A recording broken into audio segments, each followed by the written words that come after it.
जीवन भर भगवान की चर्चा और अंते नारायण स्मृति ही, अंत में भगवान की स्मृति हो जाए।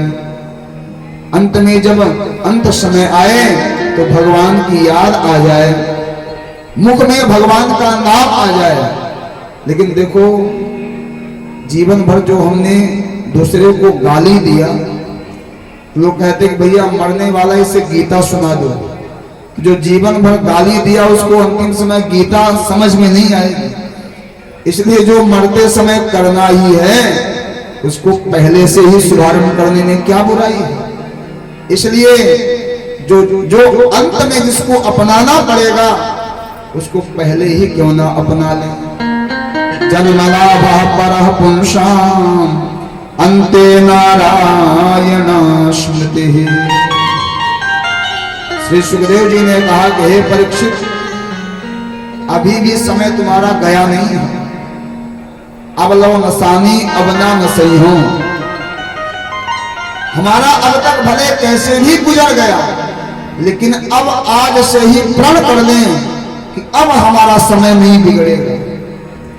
राजा परीक्षित से श्री सुखदेव जी ने कहा कि हे राजन, तुम्हारे पास तो 7 दिन का समय है।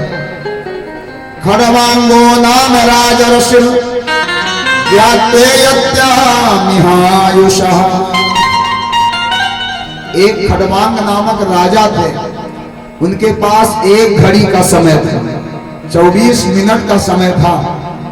उस 24 मिनट में ही उन्होंने अपनी मृत्यु को सुधार लिया। इसलिए तुम्हारे पास तो बहुत समय है, चिंता मत करो। तो राजा परीक्षित को जब श्री सुखदेव जी इस प्रकार समझाए तो राजा परीक्षित जो बेचारे दुखित थे, उनका भी आत्मबल जागृत हो गया। और राजा परीक्षित ने प्रश्न किया कि हे महाराज, जिस कथा को आप सुनाने जा रहे हो उस कथा को हम हृदय में कैसे उतारे। जो आपकी कथा है वो कैसे मेरे हृदय में प्रवेश करे, कुछ उपाय बता दो। राजा परीक्षित ने बताया। राजा परीक्षित से श्री सुखदेव जी ने बताया, हे राजन, 5 बातों का ध्यान रखो। जितासनो जित श्वासो जित संगो जितेन्द्रियः अस्थूले भगवतो रूपे मनः संधारयेद्धिया। पहली बात क्या है? जितासनो, आसन को हम जीते। बैठने की जो परंपरा है उसका हम कड़ाई से पालन करें। और दूसरा, जितश्वासो, श्वास पर विजय प्राप्त करें। बार बार जम्हाई आए, इतना बरासन खींच लिए हैं कि बार बार उबासी आ रही है, डकार आ रही है। और जित संगो जितेन्द्रियः, संग में विजय प्राप्त करें। कैसे? ऐसे व्यक्ति का साथ करें जो कम से कम हमें कथा की ही शिक्षा दे। अभी तो अगर आम भाषा में कहें तो हम कथा में आए तो ऐसे व्यक्ति के बगल में बैठें जिससे बोल चाल ना हो। तो कम से कम जब तक कथा होगी तो कोई वार्तालाप नहीं होगा। और अगर बोल चाल है, अब यहाँ भी बेचारी कई माताएं, कई दुर्गा शिविर की माताएं आती हैं, कई हमारे शिविर में जो माताएं हो आती हैं, और कहीं से संबंध आपस में है तो एक जगह खोज के बैठती हैं और सारी चर्चा, अपने अपने कुटिया की चर्चा, बहन आज क्या बना था, कल क्या बनाओगी, कहाँ कहाँ घूमी, तो सारी चर्चा ऐसे। यहाँ भी वही डिस्कशन चल रहा है। तो जित संगो, संग ऐसे व्यक्ति का करें जिसके साथ करने से हमारी कथा में कोई बाधा ना हो, व्यवधान ना हो। जितेन्द्रियः, जितेंद्रिय बने। जितेंद्रिय का मतलब कोई हमारी तलब है, कोई अगर हमारी विशेष आवश्यकता है कि हम उसके बिना नहीं रह सकते आधे घंटे 1 घंटे, तो कोई अब तंबाकू का आदी है, कोई बार बार पानी पीने का आदी है, कोई बार बार यहाँ वहाँ घूमने फिरने का आदी है। तो इन सब आदतों पर भी विराम लगा करके जितेंद्रिय बन करके अस्थूले भगवतो रूपे अपनी इस चित्त वृत्ति को भगवान के स्थूल रूप में टिका दें, लगा दें, तब भाव से हम सभी भगवान के स्वरूप का अवलोकन करें। राजा परीक्षित को भगवान सुखदेव जी ने अपने रूप का दर्शन कराया।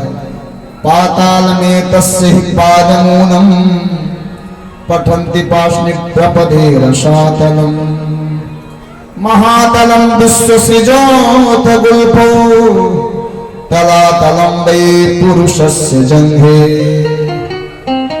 भगवान का स्वरूप पग पाताल शीश अजधामा अपर लोक अंग अंग विश्राम। भगवान के पग पाताल में है और मस्तक अजधाम परम धाम में है, अर्थात ये संपूर्ण विश्व भगवान का ही दिव्य स्वरूप है। श्री राम मैं समय जग जानी, श्री राम मैं समय जग जानी, करहु प्रणाम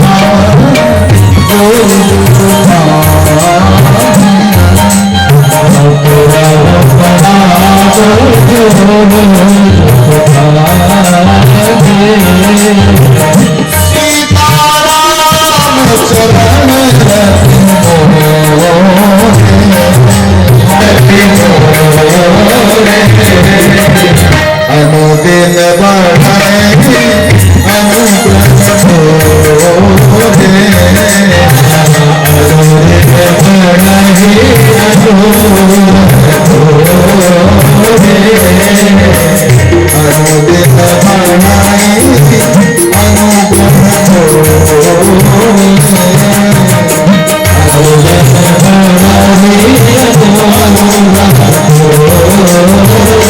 सब भगवान का ही दिव्य स्वरूप है और वह परमात्मा हमारे भी कण कण हमारे भी हृदय में विराजमान है। दुर्योधन ने कहा वही बात भगवान से। जब दुर्योधन का अंत होने लगा, दुर्योधन ने कहा कि हे प्रभु, अब मैं आपके शरण में हूं। तो भगवान ने कहा भैया अभी तक शरण में क्यों नहीं आए थे?